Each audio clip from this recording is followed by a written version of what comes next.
Өнөөх цэнхэр костюмтай залуу аль хэдийн алга болжээ. Түрүүхэн тоглоомын талбай дээр сууж байсан ямар ч улмөр алга. Харин тэр доллар нүдтэй залуугийн үнэхээр байсан гэдгийн баталгаа болсон улаан сарнай Сэлэнгийн гарт үлдэж хоцорчээ.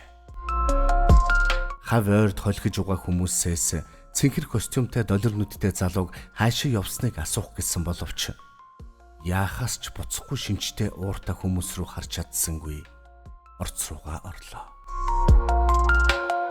Орц хав харанхуй байлаа. Уг нь дандаа л гэрэлтэй байдаг энэ орцны бүх гэрэл нь яагаад ингэж унтарчихсан байдаг вүлээ?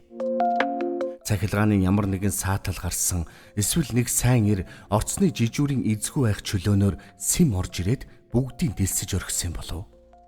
Хэн мэдлээ? Ямар тач орц ямар ч гэрэлгүй харанхуй байлаа. Сэлэнгийн орц руу орох агшинд сүүмэлзэж байсан оройны нар ямар нэгэн чөтгөрөөс айгаа юу гэлтэй хизээч мандаж байгаагүй юм шиг жаргаж орхижээ. Нар ийм хурдан бас огцом жаргаж уулын цаагуур далд орчихж байсныг Сэлэнгэ ердөөч санахгүй байв. Тэрээр энэ харанхуй орцонд гар утасныхаа гэрлийн тусламжтайгаар шатанд бүдэрчгүйхэн шиг болгоомжтой өгсөж явлаа. Одоо дахиад хоёрхан давхар өсөж өгвөл тэрээр гэрийнхэн хаалганы өмнө тулж ирэх байв. Түүний гэр нь 5 давхарт байдаг бөгөөд ямар тач эхний 3 давхрыг давжээ. Гэртээ орох хүртэлх энэ 2 давхар шатанд Сэлэнгийг юу ч хүлээж байж мэдх юм шиг түнц санагдана. Гар утасных нь гэрэл ойр ойрхон унтарч орц тэр аяараа харанхуй болоход Сэлэнгийн хамаг биеэр нь хүйтэн цус гүөх шиг болж түрхэн шиг утасныхан аль нэг товчлуурыг даран дахин гэрэл асаалаа. Утасныхан гэрлийг шатууд тусхан айжмхан 1-2 гიშгэн дээш өгсөж байснаа. Санамсаргүй өмнөх замаа харахад 4 давхарт нэг итгээд харанхуй болон руу нүрээ шигдэн зогсож байхын тэр. Сэлэнгээ золтоол хашгирч гаагүйч айсанта хамаг бие нь тогонд цохилж байгаа юм шиг татвас хийснэ хоошо хідэн алхам ухарчээ. Энэ үед гар утасных нь гэрэл дахин унтрав. Сэлэнгийн нүрээр хүйтэн хөлс дааварлан шатаар үргэлжлүүлэн дээш өгсөх нь зөв үү гэсэн бодол толгойд нь урган гарч ирлээ. Саяын нүдэн дүртдэх хэн эсвэл юу байсан бэ? Сэлэнгээ өөрөөсөө ийн асуугаад утасныхаа гэрлийг дахин асааж харлаа. Харин одоо бол түрүүний булан шигдэн хоошоо харан зогсож байсан өндөр биетэй хүн алга болжээ. Магадгүй өөр нэг булан руу шилж зогсоод өөрийг нь алхаар гитэж угаач юм шиг гэж бодсноо. Утасныхаа гэрлийг тусхан 4 давхрын бүх булан тохог нүдэрээ нэгжин харлаа. Нүдэнд нь юу ч өртсөнгүй. Сэлэнгийн дотор жаахан ч гэсэн уужрах шиг болж дээд давхар руу гүйчихв. Уг нь одоо ганцхан давхар үлдсэн юм чинь юу хэн байх вэ? Замд юу ч дайралтсан бай, нүдэ аниад л гүйчихье гэж шийджээ. Чулуун шатан дээр товор хийлгэн гიშгэлсээр дээшээ өксөх Сэлэнгийн хөл дор гинэт ямар нэгэн өөр зүйл гიშгэгдэх нь мэдрэгдлээ. Тэгмэгц шууд л Сэлэнгийн толгойд энэ чинь юу вэ? Хүн байсан уу гэсэн бодол төрж хамаг цусны толгоор нь юулэгдэх шиг болов. Сэлэнгээ эргэж харсангүй гүүсээр гэрийнхэн үүдэн дээр ирлээ. Гэр оронгүй гудамжны хүн хунтаж байсан болов. Гү тэгвэл ядаж дээрээс нь хүн гიშгээд гарахад дугурмаар юм да. Тэгтээ бүр өсгийтэй гутлаа шүү. Эсвэл бүр өгсөн хүн байсан болов. Хэн мэдлээ. Ямар тач хинч юу ч байлаа гэсэн тимч таата биш учраас хурдхан шиг гэртээ орох нь гэсэн бодол нь Сэлэнгийг хаалга ухаан жолоогүй балбахад хүрэгчээ. Нилээд хідэн удаа хүчтэй цогсон боловч хинч хаалга тайлж өгсөнгүй. Чимээ энергүй намжин байдал энэ харанхуй орцонд ноёрхож байгаа нь Сэлэнгийг бүр тэсхийн аргагүй айдаст автуулж байлаа. Тэрээр гинэт нэг зүйлийг олж мэдмэгцээ огл үсрэн хаалганаас олдов. Чөтгөр авмар би орцоо андуурчихч гээд Сэлэнгээ өөртөө хэлээд яахаа мэдгүй бүр хөшиж орхилоо. Одоо яах вүлээ? Саяын ирсэн замаараа буцаад буух хэрэггүй. Хэдий бууж болох хэдий ч саяхан хөл доорн гიშгэгцэн хүн эсвэл өөр ямар нэгэн амьтан яах бол гэхээс хамаг биеийн салган нь чичирхийллээ. Одоо яана? Сэлэнгийн нүднээс нулимс сасгаран хазарт нь халуун зам татуулан урсаж байгааг тэрээр өөрөө ч мэдэрсэнгүй. Зөвхөн одоо яаж эндээс гарах вэ гэсэн бодол хамаг оюун ухаан бие сэтгэлийн эзэмдэж түүнийг дагаад бүх цусаар нь айдас тархжээ. Төрөүний гадаа тааралцсан цэхэр костюмтэй этгээдийн бэлгэлсэн ганц ширхэг сарнаа өнөөх хүртэл түүний гарт байсараагааг энхэн хугацаанд Сэлэнгээ төр мартагнаад байлаа. Тэрээр яахаа мэдгүй айж эргцүүлэн зогссоор.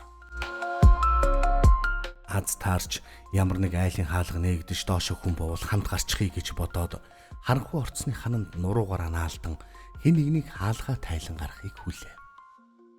Ингэсэн ч 10-аад минут өнгөрсөн хэдий ч хинч хаалга тайлсангүй. Бүр ямар ч чимээ гарсангүй. Сэлэнгээ яах чаргагүй доошо буулаа. Өнөөх рүү ойртож ирээд уцсныхаа гэрлэх тусган хартал нүдэнд нь юм өртсөнгүй. Тэгмэгт Сэлэнгээ доошо яарангүйлээ. Энэ үед харанхуй орцонд түүний гүхлийн чимээнээс өөр ямар ч зүйл сонсогдсонгүй. Ядаж явахад гадаач гисэн машины явах, сигналдах өөр ямар нэгэн юмны чимээ гарахгүй байгаа нь ганцаараа үлдэё гэлтэй бороо зутхан асгарах чимээнээс өөр юу ч түүний чихэнд сонсогдсонгүй. Сэлэнгээ арай хийж сая нэгэн орцноос гарч чадлаа. Гадаа хариу бүрий байдал ноёрхож байх бөгөөд төрөүний дотор жихүүцүүлэн хүүтэн бороо зогсох янзгүй зутгасаар л байлаа. Хүмүүсийн хөл хөдөлгөөн бүр татарч. Борооноос айсан уу? Эсвэл бүгдээрээ айл нэг тийш алга болчихоо юу? Ямар тач Сэлэнгээгийн нүдэнд юу ч өртсөнгүй. Цахилгаан тасарсан болол та. Учир нь тэр хавийн орон сууцнуудын цонхноос асаалттай байгаа нэгч гэрэл харагдсангүй. Сэлэнгээ орц руугаа гүн ядам орлоо. Өөрийн бас л гэрэлгүй харанхуй байгаач тэрээр энэ удаа торсонгүй. Зүрх нь хурдан зохилж бүх эдсээр нь айдсын мэдрэмж тархаж байсан ч асар их зориг төвчээр гарган зогсолгүй бас эргэж харалгүй гүйсээр гэрийнхээ хаалганы өмнө тулж ирлээ. Харанхуй орцсонд тог хийн модон хаалга тогших чимээнээс өөр юу ч сонсогдохгүй ажээ. Сэлэнгээ гэрийнхээ хаалгыг хэд хэдэн удаа үргэлжлүүлэн тогшсон ч хэн нэгэн хаалгын тайлсангүй. Тэрээр гэртээ нөхөр нь бас нөхрийнх нь ухаананд ороотож өтөлсөн өндөр настай эмээтэй хамт гуруулаа амьдэрдэг билээ. Сэлэнгээ ийхүү хаалга тайлахгүй байсаар байгаад нь гайхсгэж нөхрөө одоо болтол гэртээ ирээгүй юм байна гэж бодлоо. Гэхдээ яагаад эмээ нь хаалга тайлахгүй байгааг ойлгосонгүй. Гэрээсээ хизээж гардгүй хөгшин хүн энэ усан борооноор гадагшаа бүр хамраач цухуулахгүй нь ойлгомжтой. Тиймээс эмээ унтсан эсвэл хаалга тогшихыг сонсохгүй байгаагийн аль нэг нь болж таарлаа. Сэлэнгээ ингэж бодмогцоо цүнхнээсээ гэрийнхээ түлхүүрийг хайн ухаж эхэллээ. Харанхуй орцонд түлхүүрээ хайж олоод түүнийгээ түлхүүрийн нүхэнд шургуулж хийнэгдэг тийм ч амар ажил биш бөгөөд тэрээр ингэж түлхүүрээ хайх үедээ гартаа өнөөх сарнаг атгасаар байгааг сая анзаарлаа. Тэр цэцэг нь гарт нь саадуулж байсан болохоор хайчих гэснээ болчихов. Яагаад ч юм энэ цэцгийг хаяна гэдэг Сэлэнгээд нүгэл хийсэнтэй ялгаагүй санагдаад хайж төвдсөнгүй. Сэлэнгээ цэцэг барьсан гараараа түлхүүрээ ирж олоод төвгүйхэн шиг нүхэнд нь шургуулж орхилоо. Хаалгач амархан нээгдэж Сэлэнгээ дотгошоо оров. Гэрт мөн адил хав харанхуй бас чимээ аниргүй. Энэ хоёр өрөө орон сууцанд амьд хүн байгаа шинж ёр алгаа.